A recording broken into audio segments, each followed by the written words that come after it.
Rival ASEAN terkejut dan keheranan saat Sintayong memanggil striker muda tanah Papua, Armando Robert Oropa untuk Piala AFF 2024. Vietnam kegirangan saat melihat tidak ada nama Martin Paes dalam skuad Garuda untuk Piala AFF 2024. Berita duka dari Timnas Arab Saudi. Satu pemainnya mengalami koma usai laga kontra Timnas Indonesia. Buat publik tersentuh, Tom Haye banggakan Indonesia ke media Belanda. Diserang netizen, sindiran Diego Michels usai Timnas Indonesia raih kemenangan perdana kontra Arab Saudi. Serta beberapa berita Timnas Indonesia hari ini. Selengkapnya hanya di Kickoff Football.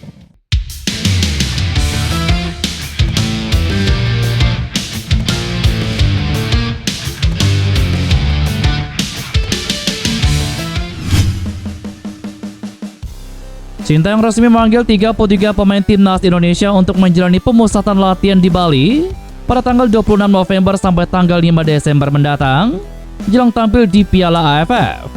Dari 33 nama pemain Timnas Indonesia yang dipanggil, pemain-pemain keturunan seperti nama Justin Hubner, Ivar Jenner, dan Rafael Struijk masuk ke dalam skuad. Selain itu, pemain-pemain yang abroad juga dipanggil, yakni Marcelino Ferdinand, Pratama Arhan, Asnawi Mangkualam, dan Ronaldo Kuate. Namun hingga kini Sintayong belum tentu bisa menggunakan pemain-pemain keturunan tersebut di Piala AFF. Semuanya tergantung izin klub masing-masing karena Piala AFF tidak masuk dalam agenda resmi FIFA. Selain itu, Sintayong juga memberikan kesempatan kepada pemain muda berbakat seperti Doni Tri Pamungkas dari Persija, Arkan Kaka dari Persis Solo, dan Kadek Arel dari Bali United untuk menunjukkan kemampuan di Piala AFF. Nantinya dari 33 pemain Timnas Indonesia, Sintayong hanya bisa membawa 23 pemain ke Piala AFF. Media asal Vietnam Soha tampak bahagia mendengar Timnas Indonesia dipastikan tanpa Martin Paes di Piala AFF tahun ini. Sebab Paes dinilai begitu kuat dan pasti akan menyulitkan tim-timnya berjumpa dengan Timnas Indonesia di turnamen yang dulunya disebut Piala AFF tersebut. Ya, semenjak Paes mengisi posisi penjaga gawang Timnas Indonesia, lini pertahanan Garuda jauh lebih kuat dan juga tebal. Berkat pengalaman yang dimiliki kiper FC Dallas tersebut, Paes sukses menjadi ancaman baru untuk para lawan Timnas Indonesia. Sejumlah negara, termasuk Vietnam, ternyata takut akan kehadiran Paes di bawah misal gawang skuad Garuda. Sebab tentu Paes akan menyulitkan tim lawan untuk mencetak gol dan juga merebut kemenangan.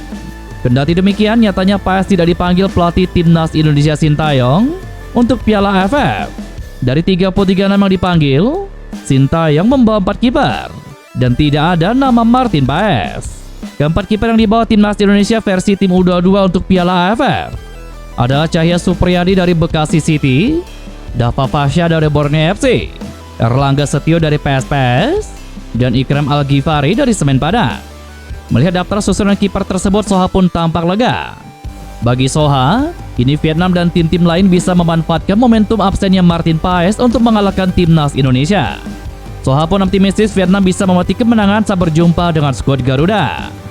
Absennya Martin Paes layak dikatakan kabar baik bagi tim-tim yang bakal melawan Timnas Indonesia, termasuk Vietnam di Piala ASEAN Mitsubishi Electric Cup 2024. Tim asuhan Kim Sang-sik bisa memanfaatkan momentum tersebut untuk menargetkan hasil positif saat berjumpa Timnas Indonesia di fase grup Piala AFF. Tulis media Soha Viet. Secara jadwal, Martin Paes sejatinya tengah kosong alias tidak membela FC Dallas di Liga Amerika Serikat 2024. Sebab FC Dallas tidak lolos babak playoff yang membuat mengakhiri musim lebih cepat dari tim-tim MLS lainnya. Kendati demikian, Ketua Umum PSSI Erick Thohir mengizinkan Paes untuk menikmati masa liburannya itu untuk istirahat.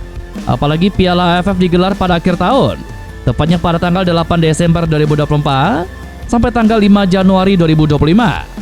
Jadi ia tidak mau mengambil masa liburan Paes yang sudah berjuang keras di babak ketiga kualifikasi Piala Dunia. Selain itu, Sintayong juga di luar dugaan memanggil pemain muda milik PSBS Biak yakni Armando Robert Oropa untuk unjuk gigi di ajang Piala AFF. Pemain yang biasa dipanggil Obet itu bersama pemain lainnya akan berkumpul di Bali guna mengikuti pemusatan latihan. Untuk pertama kalinya, Obet mengaku senang ikut dipanggil untuk membela negara bersama para pemain lainnya. Dia bertekad memberikan semua kekuatan terbaiknya, sama halnya saat dia berjuang bersama PSBS Biak di Liga 1 musim ini. Baginya kerja keras akan membuahkan hasil positif bagi PSBS Biak maupun Timnas Indonesia. Pemain kelahiran 31 Agustus 2003 itu akan memanfaatkan pemusatan latihan skuad Garuda untuk menimba ilmu. Baginya akan berbeda latihan di PSBS Biak dengan latihan yang akan dipimpin langsung oleh Sintayong. Terlebih baginya, kesempatan tidak akan datang untuk kedua kalinya. Nama Tom Haye belakangan mencuri perhatian publik.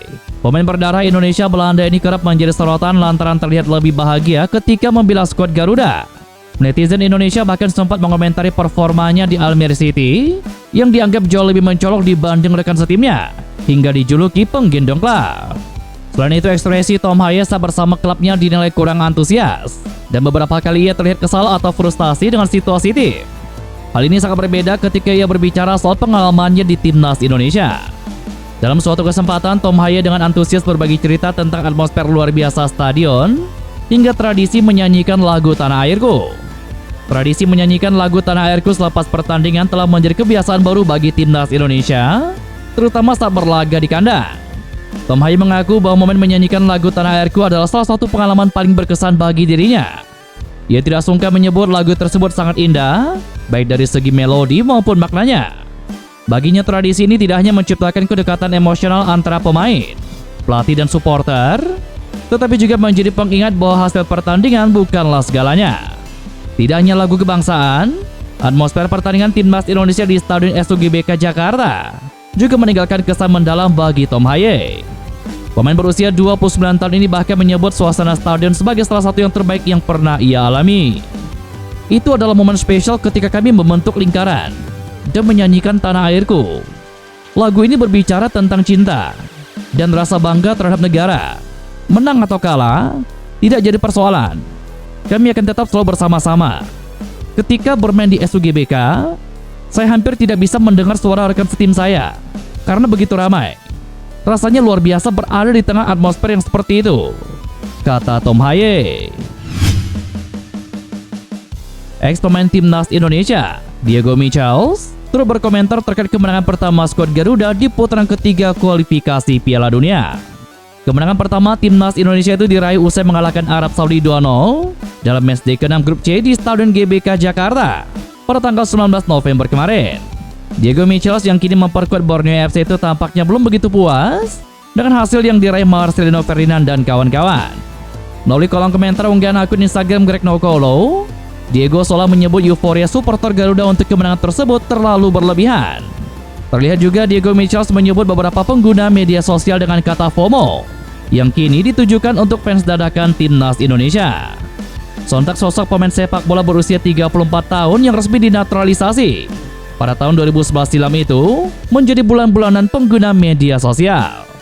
Tidak sedikit yang menyebut Diego Michels iri dengan pencapaian timnas Indonesia di bawah asuhan pelatih Sintayong.